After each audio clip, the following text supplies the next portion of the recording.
Sallu ala nabiyil karim. Àwa tá a wà ń bí pọ̀ ju àsàlátù ànábì tá a ṣe lọ. Sallallahu alayhi wa sallam. Mo kí Ọlọ́run. Tí ẹ bá ń pariwo Ọlọ́run. Allah. Mo wá kí aláyé lọ́run. Imam Abdulrahman ni wọ́n ti wọlé yìí. Àwọn ni ìkan nínú àwọn tí ó lọ sọ́dọ̀ àṣehábù. Tí wọ́n á jẹ́ chief imam ti Surulere àṣehábù Janna. Bàbá wa láwùyé wọ́n nínú ilẹ̀ méjì tí wọ́n fún àwọn yẹn. Àwọn yọ̀ǹda afrot ńbẹ. Àwọn yọ̀ǹda fún bàbá wa Al-Imam Abdulrahman. Ẹ pariwo Ọlọ́run. Barakallahu fikum. Barakallahu fikum. Mo kí aláyé lọ́run ànábì wa Muhammad. Sallallahu alayhi wa sallam. Lẹ́yìn tí mo kí àwọn ẹni Ọlọ́run, mo kí gbogbo àwọn bàbá mi tí wọ́n wà níkàlẹ̀ pátápátá tí mi ò lè dárúkọ wọn. Ṣùgbọ́n mo kí ọ̀gá mi, bàbá mi Kusamat ní NTA Channel 10. Àwọn ni wọ́n pọ̀ ọ̀rọ̀ sísọ sí àwa lẹ́nu wípé ká máa sọ. Mo kí yín o bàbá mi. Bákan náà mo kí ọmọ mi kan náà tó wà ń bí báyìí nínú àwọn jọmọ́ alásàlátù, Balikis Bironke Ọlátórẹ̀ra sísí mi láti Fàájì 106.5 FM. Mi ò rò pé wọ́n wà ń bí báyìí. Mo wá kí ọmọ àrà bẹ́ẹ̀ ni àjọ pàdé ní 2 years ago ní Umura. Ó kí ànábì títí Saudi, àwọn lárúbáwá wọn bá gbé wàláì ó gbà tó yin ànábì Muhammad títí ní Mọ̀dínà. Àbírọ́ ni mo pa ni nọ́ba gbé nọ́ba láwọn ń gbé lọ pé ṣé èèyàn kan tún wà láti Nàìjíríà tó lè máa yin ànábì báyìí. Wàláì wọ́n bá gbé nọ́ba gbé sínú mọ́tò. Mo bá ń pariwo ẹgbà mí kí la fẹ́ ṣe báyìí. Wàláì pẹ̀lú ògo Ọlọ́run àti tànábì wa Muhammad wọ́n dẹ̀ filẹ̀. Ẹ bá ń pariwo Ọlọ́run ni. Sallallahu alayhi wa sallam. Mo wá kí bàbá ọlọ́jọ́ bíi Fadilatu Sheikh Ahmad. Tí ẹ bá ń pariwo ṣéwù. Mo kí ẹ kú ọdún. Ọlọ́run á jẹ́ ká ṣe ọ̀pọ̀ ọdún láyé. Mo kí gbogbo àwọn bàbá tí wọ́n ti sọ̀rọ̀. Mo kí àwíyé. Àwa máa ń rí wọn lórí social media ní àǹfààní láti rí wọn sójú. A máa rí wọn léni. Mo wá kí gbogbo ẹ̀yin ìyá àlùbáríkà tẹ wà ń bí. Mo kí alájà wa Akínsànyà àti alájà tí àwọn náà jókòó lẹ́gbẹ̀ẹ́ wọn. Mo fi Ọlọ́run mo fi yín kí gbogbo àwọn màmá wa tí wọ́n wà ń kalẹ̀. Gbogbo ẹ̀yin ìyá wa ẹ bá mi pariwo Allah. Allah. Ẹ jẹ́ àní as-salatu was-salamu alayka ya Rasulallah. As-salatu was-salamu alayka ya Rasulallah. As-salatu was-salamu alayka ya Rasulallah. As-salatu was-salamu alayka ya Rasulallah.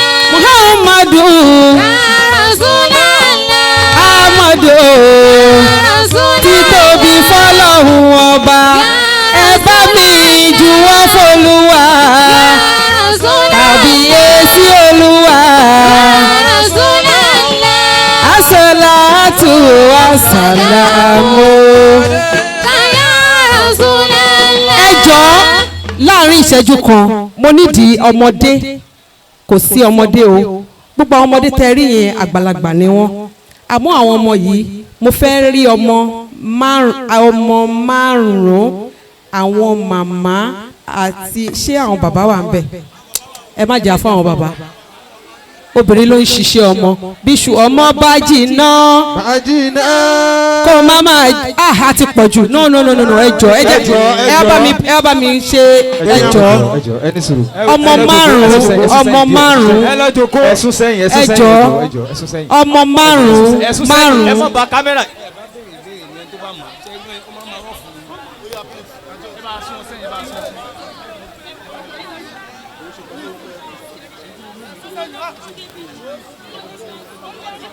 Ó yá ẹ jẹ́ kí gbogbo wa lọ jókòó. Ó yá ẹ já lọ jókòó. Àdáhùn béèrè mọ́ ẹ já lọ jókòó. Ẹ já lọ jókòó. Ẹ já lọ jókòó. Àdáhùn béèrè mọ́. Ẹ lọ jókòó. Ẹyin bá ń sàyẹn ajá Rasheeda ajá Ọláyínká ẹdúró. Ayakum. ẹ̀yin bá ń sà yẹn. kọ́ lọ jókòó kọ́ lọ jókòó. ẹ jẹ́ ká lọ jókòó. ẹ gbọ́dọ̀ Ẹ lọ kúrò lójú jókòó. agbo yìí mọ́. ẹ jẹ́ ká lọ jókòó ẹ má bínú ẹ̀yin ìyá wa tó. ó yá ẹ já lọ jókòó. ẹ jẹ́ àjókòó. everybody ojú agbo yìí máa rọ̀. ẹjọ ẹ rọra. ẹ já lọ jókòó. ẹ lọ jókòó. ẹ̀yin tó kú ẹ máa bọ̀ wá bí báyìí. ẹ lọ jókòó. ẹ lọ ẹ jẹ́ ká lọ jókòó. jókòó. mẹ́rin gbọ́dọ̀ wà lójú agbo báyìí ní ẹ lọ jókòó ẹ jọ. a ṣe nǹkan o. ẹ jọ nítorí Ọlọ́run. ẹ lọ jókòó. ẹ jẹ́ ká lọ jókòó. mo nídìí àwọn bá ń sà bí báyìí torí Ọlọ́run. ẹ lọ jókòó. ẹ̀yin ẹ lọ bá wọn ẹ lọ bá wọn. ẹ jẹ́ ká lọ jókòó ẹ jọ. ẹ lọ jókòó. ẹ jẹ́ ká lọ jókòó. ó yá ó yá ẹ ó jẹ́ yá ká jókòó. Allah. ó yá ó yá. ẹ jọ má bọ̀. no ọmọ yìí má bọ̀ yà. náà. Sallu ala nabi al-karim. sallallahu alayhi wa sallam. Ó yá dúró báyìí. Ó yá gbà.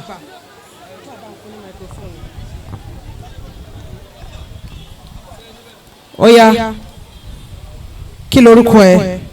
Abdurrahman. Gbèsè nu dáadáa. Abdurrahman. Abdurrahman kíni? Ó tiẹ̀ sálámọ̀.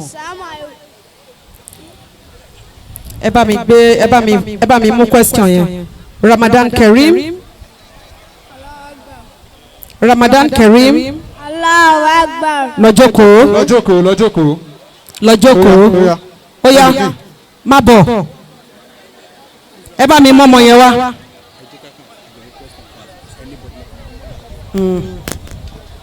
Allah.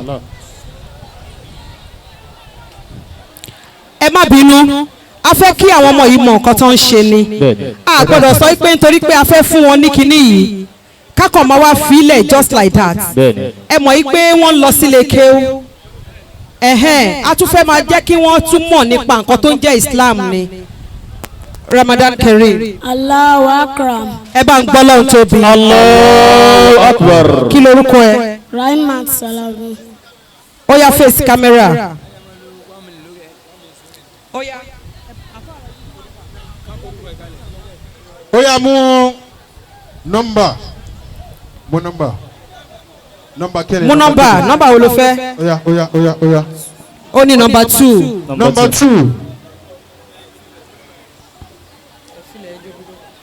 ó yá ka Suratul Fatiha fún wa nísìn. أعوذ بالله من الشيطان الرجيم بسم الله الرحمن الرحيم الحمد لله رب العالمين الرحمن الرحيم مالك يوم الدين إياك نعبد وإياك نستعين اهدنا الصراط المستقيم صراط الذين أنعمت عليهم غير المغضوب عليهم ولا الضالين. ẹ bá ń pariwo Ọlọ́run Allahu akbar. kí ló porúkọ ẹ lẹ́ẹ̀kan sí i. Rahmat Salaudeen. ọmọ yìí ti gba half plot of land. Allahu akbar. ẹ jọ̀ọ́ ẹ bá mi kọ orúkọ ọmọ yẹn sílẹ̀ kó má lọ o. Naam. ẹnì kejì. Ramadan Kareem Allahu Akbar. kí lorúkọ ẹ. Yunus Farouk. Yunus Farouk. ó yá mú nọ́mbà. nọ́mbà. Battery. nọ́mbà 3. nọ́mbà 3. ó yá ka Suratul Kawsara fún wa. Suratul Kawsar.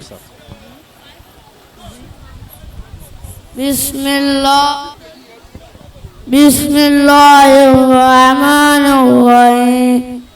Inna a'tainaka al-kawsar fasalli li rabbika wanhar. Inna shaniyaka huwa al-abtar. ẹ bá ń gbọ́ lọ́hùn tóbi. Allahu akbar. àléfà wọ́n ti sin àwọn ọmọ yìí rọ̀ ní Sùúrùlérè ń bè bá. wọ́n ti jí. ọmọ yìí náà ti kí ló porúkọ ẹ. Yunus Farouk. Yunus Daoud Faruk. Farouk ọmọ yìí náà ti gba half plot of land. Allahu akbar. Mashallah ó yá dúró báyìí. ó yá ó yá máa bọ̀ Ramadan Kareem. Wa bashar. Go and sit down. tọ́ Ramadan Kareem. Allahu Akbar. Go and sit down. jókòó fún ara ẹ. ó yá. ọkùnrin kan tó bá dá rẹ̀ lójú. ọkùnrin tó bá dára ẹ̀ ọkùnrin kan lójú tó bá dá rẹ̀ lójú. ọkùnrin gangan tó mọ̀ ń pọ́kùnrin lòun. Ramadan Kareem. Allahu Akbar. Shitu Jama. Mú nọ́mbà pápápá. Nọ́mbà wo ló ṣáà mú fẹ́? nọ́mbà. Number 5. Number Number 5. 5. ó yá. ok mo ń máàkì ẹ̀ ń bí. Number 5. kí ni orúkọ bàbá wa tí gbogbo wa pè tí láàyè yìí lénìí? tọ́ Ahmed. Fara ẹ balẹ̀ ṣó ti gbọ́ má sáré má wọ̀rí. Ó yá. Ahmed. Ahmed. Gbé dáadáa. ọmọ yìí ti ń fọ́. Fara balẹ̀ ayé ń já ni. Ahmed. Is that all? tọ́ ẹ ṣeun mọ́ ọ lọlé. ẹ gbé sùúrù lé ẹ̀kọ́ ló ń gbé. Ìyẹn kọ́ la fẹ́ bí ẹ o. Ramadan Kareem. Allahu Akbar. tọ́ ọ délé láyọ̀ Go and sit down. wà á délé láyọ̀.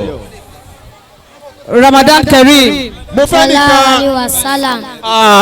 ọmọ dáadáa Náà. ó fẹ́ràn ànábì bí nǹkan mi. ẹ̀dùn. alájà. Wọ́n ní torí pé Alájà. mo ti gbọ́. wọ́n lọ́mọ yìí. Wọ́n ní torí pé Hamad wà nínú orúkọ àwọn.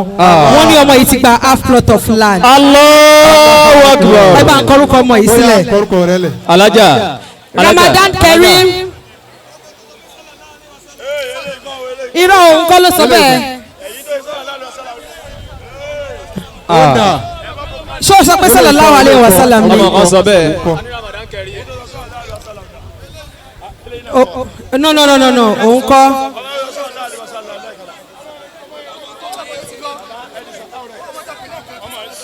ó ti lọ ó yá. Torí time. òun kọ́ kò sásìkò. Má bọ̀. Ṣé lèyí ni? Òun kọ́ eléyìí ò débi. Ramadan Kareem. Sallallahu alaihi wasallam. Sallallahu alaihi wasallam. ó fẹ́ràn Ẹ bá ń pariwo Ọlọ́run. ẹ jókòó. Ọmọ yìí náà ti gba half plot of land. Allahu Akbar. ẹ lé wọn. Ó yá lọ kọ orúkọ sílẹ̀. ànábì ló fún. ó yá bọ́ síbẹ̀. Ramadan Kareem. Allahu Akbar. Kí lorúkọ ẹ? Abdulsalam Aishat. Mú nọ́mbà. ó ti lọ number 4 ti lọ. Ó ti lọ number 5 ti lọ. Number 6. number 6. Àsàlátù kan wà tí a máa ń ṣe ní àlùhúdà dáadáa. tọ́ kódà ẹni tí ò sí nu àlùhúdà gan mọ̀. Allah. a ní kò lè mọ̀ èmi gan mọ̀. ó dà ẹjẹ́ àfún ní mi. tó bá rí bẹ́ẹ̀ ó yá pèrún fún wa. Allah. pèrún fún wa. Allahu Akbar. Allahu Akbar. Ashhadu an la ilaha illallah.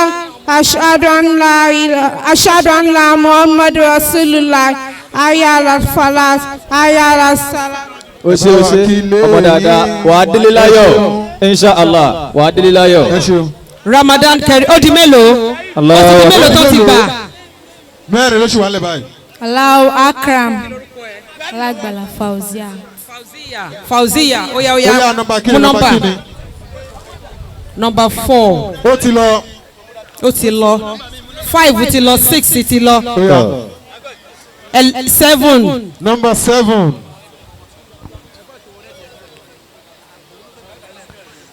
Ẹ jọ̀ọ́. súrà wo ni à ń pè ní súratul Ikhlas kò sì ká fún wa. Suratul Ikhlas.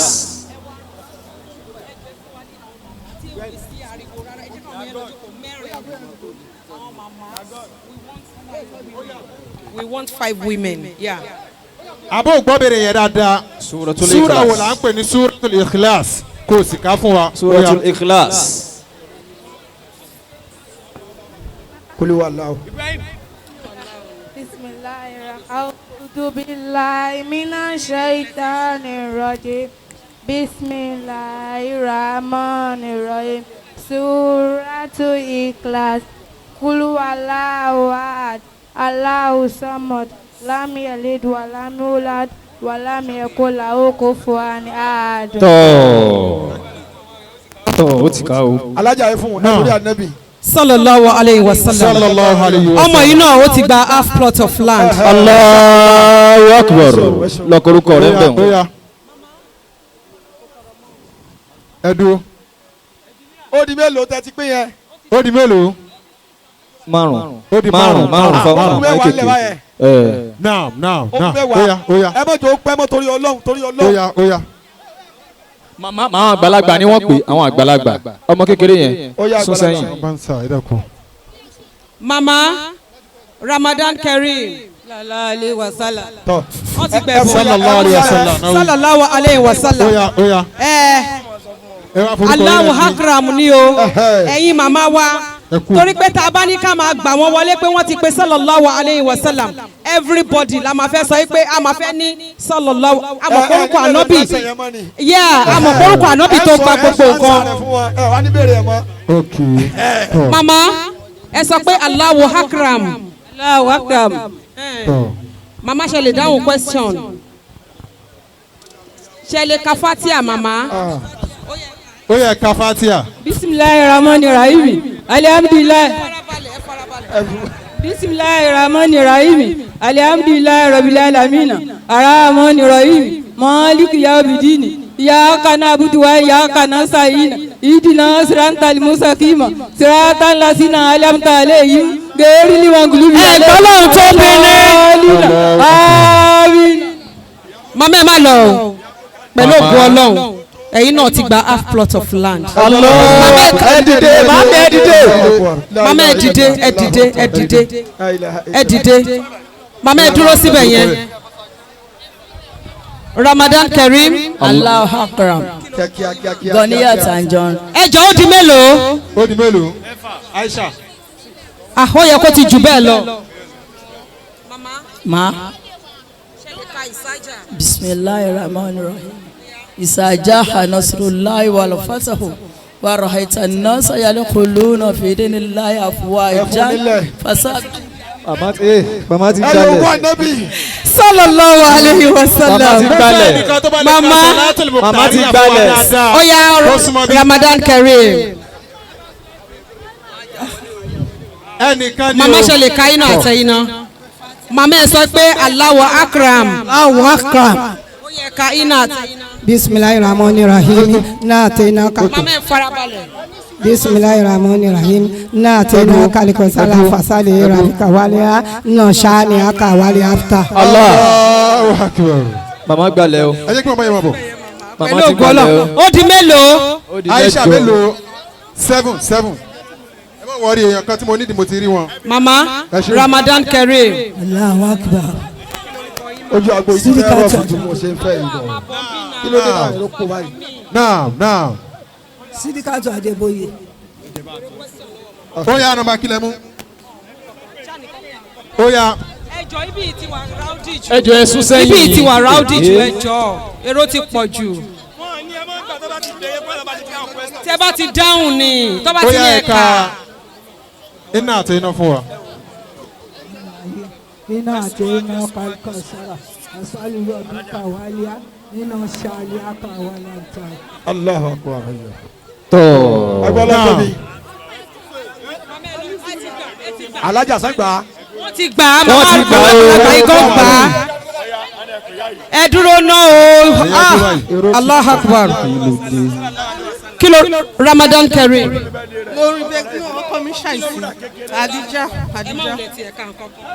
mélòó ló kù ìmọ̀lódé Aisha. Aisha ó di mélòó. Bismillahirrahmanirrahim. Wàdúrà wàlẹ́lì sàṣàjàn. Mọ wádà kàrọ̀bù kàwàmọ̀ kọ́ọ̀làn. Wàlàlì ẹ̀rọ̀tún ẹ̀rùn lẹ́kàmínà lè yúlàn. Wàlà sọ́fà yìí ti kàrọ̀bù kàfàtàrùdàn. Àlámù ẹ̀dínní káyọ̀tì ìmọ̀. ẹ lọ bá kẹ forúkọ lọ. ẹ jọ̀ọ́. ó di mélòó. mama ẹ ní sùúrù ẹ má. ẹ dákun. ẹ ní sùúrù. àwọn báńsà ìdá àwọn báńsà ìdá. báńsà ẹ ṣiṣẹ́ yín ẹ jọ̀ọ́. báńsà ẹ ṣiṣẹ́ yín. asalaamu aleykum wa rahmatulahi. Allahu akbar. bisimilahi rahmani rahim alhamdulilayi rabbil alamin arrahmani rahim maliki yawmiddin iyaka na'budu wa iyaka nasta'in. ẹ jọ alájà ìdúró alájà ìdúró sẹ́rí gbogbo ń tàn kálá tààrọ̀. ó di mélòó. Aisha ó di mélòó. ẹni sọ̀rọ̀. Aisha ó di mélòó. ó di mẹ́jọ. ó ló di mẹ́jọ. ẹ dákun ẹ jẹ́ kí gbogbo yẹn lọ jókòó ó yá ẹnìkan tó máa ka Salatul Muqtariyah fún wa. ó yá ẹ lọ ẹ jẹ́ kí jókòó. màmá yìí máa bọ̀ wá.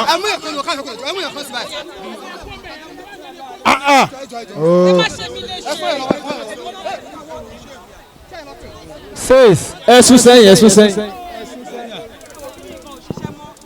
sallallahu alaihi wasallam. ẹ jẹ́ ẹ lọ jókòó àti dúró báyìí. ẹ ní sùúrù. báńsà ẹ kílẹ̀ wájú. ó tó alájà mi tẹ pín dé ó tó. àti stop báyìí. ó ti tó. ẹ lọ jókòó. ṣé ẹ lè ka tàríyàn. Allahumma salli wa sallim ala sayyidina Muhammadi salata tuhabibu biha ilayya ibadata. lẹ́yìn Salatul Muqtariyah yìí ó ti tán. wàtúnà kì í bí aláhùn kọlíbí mi jẹ̀mí zulumọ́ wátàrí àmọ́. bisimilayi rahmani rahim Allahu la ilaha illa huwa al-qayyum la ta'khudhuhu sinatun wa la nawmun lahu ma fis samawati wa ma fil ardi man zal ladhi yashfa'u indahu. watuhibbuna al-mala. alájà ó ti tó ẹ má pọn yòókù wọn.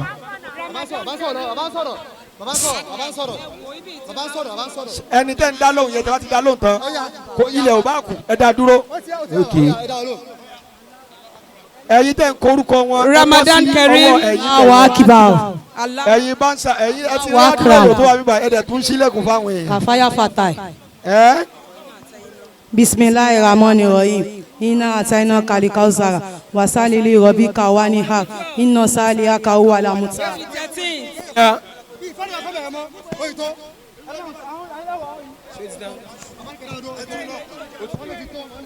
gbogbo àwọn tó kù ẹ jẹ́ lọ jókòó. tó bá padà yá a máa pín yòókù ẹ lọ jókòó. alájà sallallahu alaihi wasallam alájà ẹ kú lójú agbo yìí ó yá ẹ kú lójú agbo yìí ẹ kú lójú agbo yìí. ó yẹ